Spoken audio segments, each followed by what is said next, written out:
Selama ini yang saya tangani gula darah tinggi dari seseorang, insya Allah itu diawali dari begini loh, ini loh Pak WHO begini ya. Ada kasus lah ini. Ada kasus dan ini banyak kasus. Iya. Saya bukan pernah, banyak kasus yang saya tangani yang tentang gula darahnya tinggi.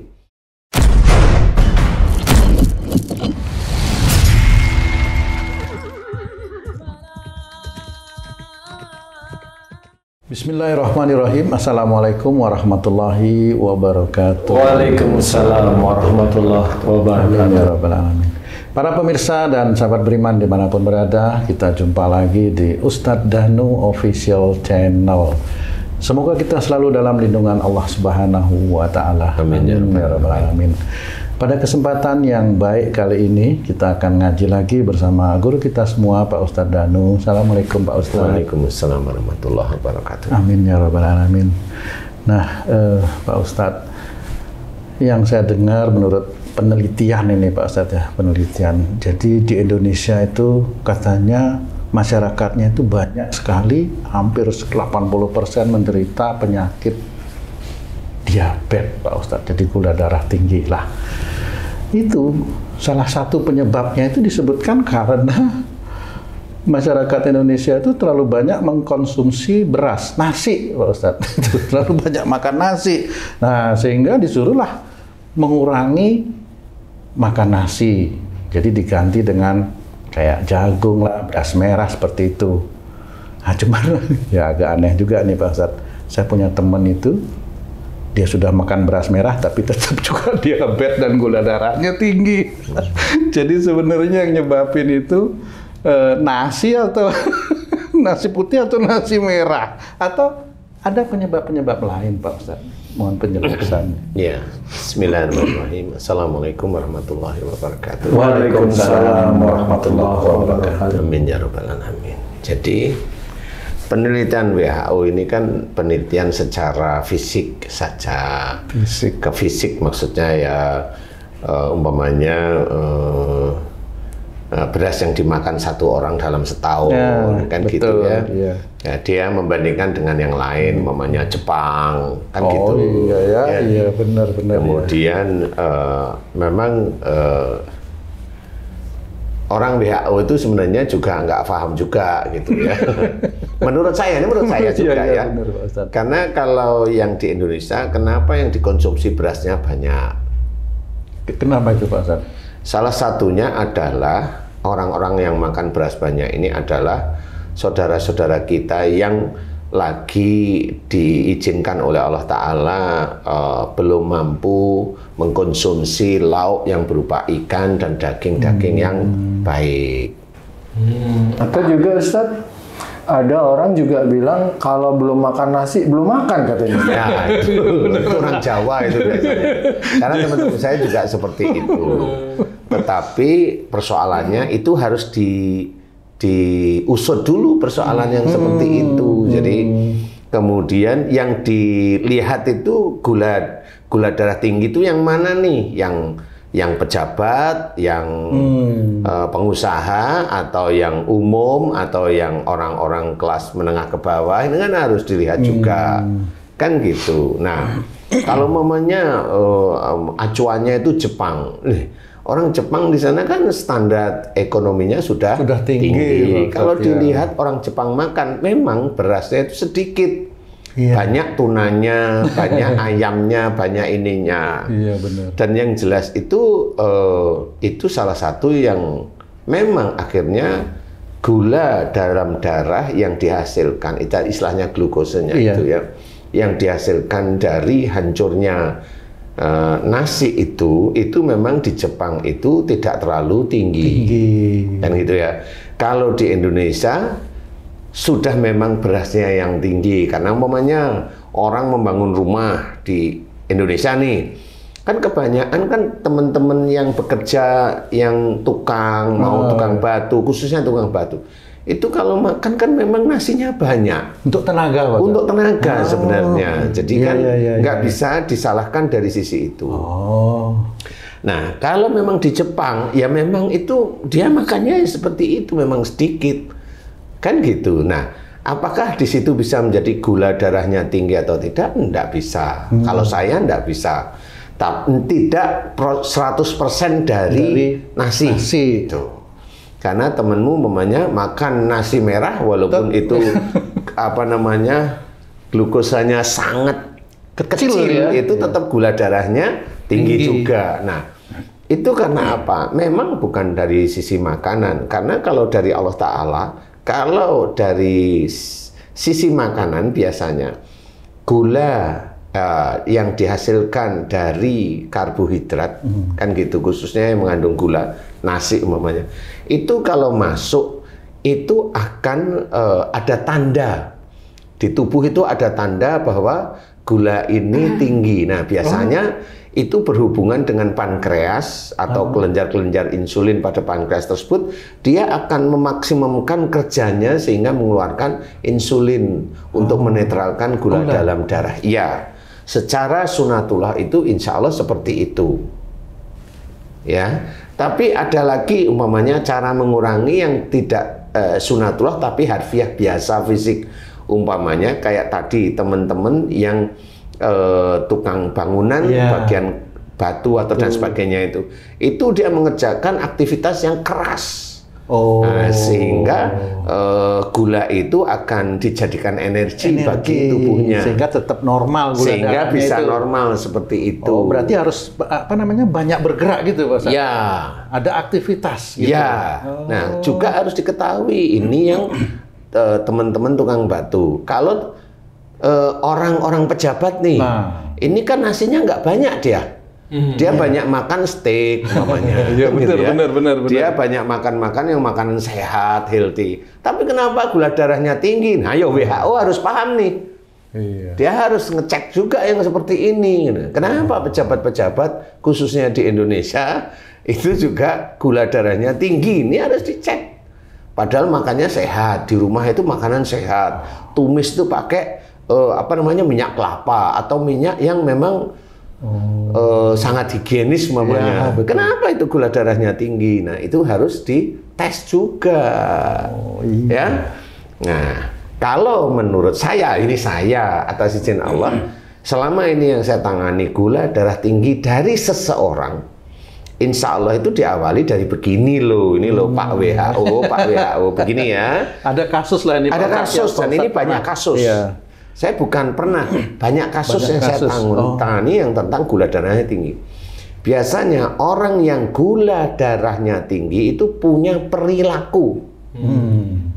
Punya perilaku. Satu, kalau nyuruh itu, orang itu harus dikerjakan. Saya menyuruh kamu harus dikerjakan. Kalau enggak, saya jengkel di sini. Benar berarti. Nah, kalau nyuruh itu harus dikerjakan. Kalau nggak dikerjakan jengkel di sini. Kalau nggak bunyi-bunyi. Ngomel. Ya, pokoknya marah lah. Pokoknya harus dikerjain. Satu itu. Yang kedua, keyakinannya benar.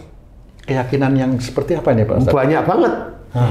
Keyakinan benar itu banyak banget. Merasa saya itu yang benar aja. Kalau dia seorang kepala rumah tangga misalnya. Ya, saya yang benar, kamu harus nurut saya. Gitu.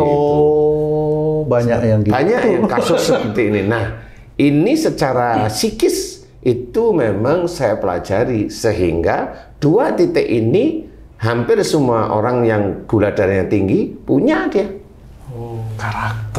Karakter ini punya memang. Makanya istilahnya manis darahnya. Karena dia merasa dirinya benar. Nah, di titik itu kena. Rata-rata orang yang gula darahnya tinggi, rata-rata insya Allah kalau nyuruh itu harus. Mau dia guru, kalau hobinya kalau nyuruh harus, gula darahnya tinggi. Mau dia itu imam rumah tangga nih, kalau dia hobinya nyuruh, kemudian harus dikerjain, kalau nggak dikerjain jengkel, dia gula darahnya tinggi. Mau dia pejabat kelurahan, mau dia pejabat bupati, atau gubernur, atau siapa, atau dia instansi manapun, kalau dia punya tipikal itu, gulanya tinggi. Insya Allah. Dan yang kedua adalah merasa dirinya yang benar, walaupun dia diem, tapi dia merasa dirinya benar, sama gula darahnya tinggi.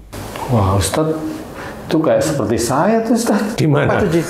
Gimana tuh? Ini kan kalau Jangan-jangan saya juga gitu nanti ya. Dalam mendidik anak nih, Ustadz nih.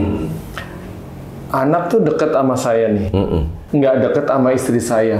Nah, sama ibunya nggak deket. Iya, saya bilangin lah ke istri saya.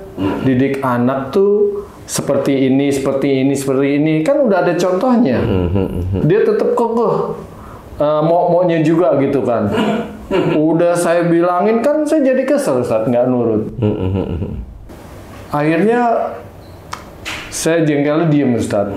Nah, mungkin seperti itu juga saya menjadi kena gula kali ya Ustaz. Bisa aja, karena pada saat Haji itu ngasih tahu istri dan nggak nurut, Haji kan jengkel. Makanya tadi yang pertama saya cerita apa? Kalau nyuruh harus dituruti, kalau nggak dituruti jengkel. Nah, itu insya Allah yang memicu rusaknya pankreas atau kelenjar insulin memang dari sisi psikologis. Yang kita harus pahami, psikis ini berhubungan dengan akhlak. Makanya dari Quran diceritakan wa ma asabakum min musibatin fa bima kasabat aydikum.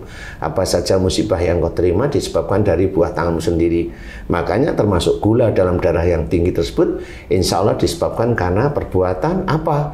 Yaitu kalau nyuruh itu harus dikerjakan. Kalau nggak dikerjakan jengkel di sini. Nah, Haji umpamanya atau teman-teman yang lain harus belajar nih gimana caranya saya itu menghilangkan gula darah saya itu menjadi normal. Nah, sekarang kalau Haji ngasih tahu sama istri, kalau ngeyel atau nggak dikerjain, udah nggak usah jengkel. Orang jangan merasa kita yang benar, enggak perlu biasa. Nah, kalau momennya Haji ngasih tahu istri itu ngeyel semau-maunya, kan jengkel. Nah, inilah yang tadi saya anggap merasa benar. Itu juga menyatakan kalau orang itu tidak dapat memberikan hidayah. Iya, nggak bisa dia memberikan hidayah. Itu hanya Allah. Yang insya Allah masih bisa disembuhkan dengan cepat itu apa? Kalau gula darahnya rusak, yang menyebabkan rusak itu kantor, teman kantor, karena nyuruh gitu. Kemudian yang menyebabkan rusak itu istri, kayak Haji J atau saudara yang lain ya. Yang agak sulit, agak lebih sulit itu kalau gula darahnya ini tidak pernah bisa turun walaupun dia minum atau nyuntik pakai insulin. Itu nggak bisa turun, sulit sekali turun. Nah, ini biasanya dosanya dengan orang tua. Nah, ini menurut saya sulit. Kenapa? Dia harus mohon ampun kepada Allah Ta'ala jika dulu dia sering menganggap orang tuanya salah. Ada di titik itu. Nah, kalau orang tuanya ada, dia bisa minta maaf setiap harinya. Kemudian dia mohon pada Allah Ta'ala yang mudah-mudahan nanti diizinkan turun oleh Allah Ta'ala. Nah, yang paling cepat sembuhnya itu kalau saya nangani gula darah itu yang berhubungan dengan istri atau dengan teman-teman kantor. Tapi dengan catatan satu, dia mau mengakui kesalahannya di hadapan Allah itu. Kalau dia masih kekeh ya saya nggak bisa ngapa-ngapain. Dia merasa nggak salah kan gitu. Kan dia kayak Tuhan jadinya. Kalau orang merasa nggak salah itu kayak Tuhan. Ya, benar. Kan gitu. Sehingga jangan biasa saja. Nah, insya Allah kalau memang temenmu itu Tung juga makan beras merah, itu beras merahnya itu di tanah apa langsung dimakan gitu? Di tanah. Oh, di tanah. Kalau dimakan itu berkisar. Ayam hutan. Ayam hutan itu. Oh iya, ya nanti dikasih tahu. Kalau memang temenmu nggak taunya begitu, oh iya temenku emang gitu. Ya, sudah dinasehatin aja ya. Sebenarnya hanya seperti itu. Sakit itu adalah tanda dari Allah Ta'ala bahwa kita itu ada dosa. Seperti itu. Jadi kita harus berhati-hati dan katanya kalau kita itu belajar takwa kepada Allah Ta'ala itu kan harus mau dinasehatin. Kalau nggak mau dinasehatin berarti dia benar. Berarti dia merasa Tuhan. Seperti itu. Ya. Jadi intinya adalah ayo belajar bagaimana kayak tadi Pak WHO itu dia harus belajar psikologis juga gitu loh maksudnya. Jadi bukan salah yang dia ini ya secara harfiah boleh-boleh aja. Tapi kalau dia itu apa namanya? Pembandingnya adalah Jepang, ya beda. Ya beda kan gitu ya. Di sini ini kan banyak saudara kita yang kelas menengah ke bawah. Kalau Jepang itu kan rata-rata menengah ke atas lah ya. Ke atas, yang paling banyak menengah. Nah, yang di Di Indonesia yang kelas menengah ke atas ya tetap aja ada gula, walaupun dia itu sehat, walaupun ini, walaupun itu. Tapi harus difahami, apalagi pejabat-pejabat yang seperti itu ya.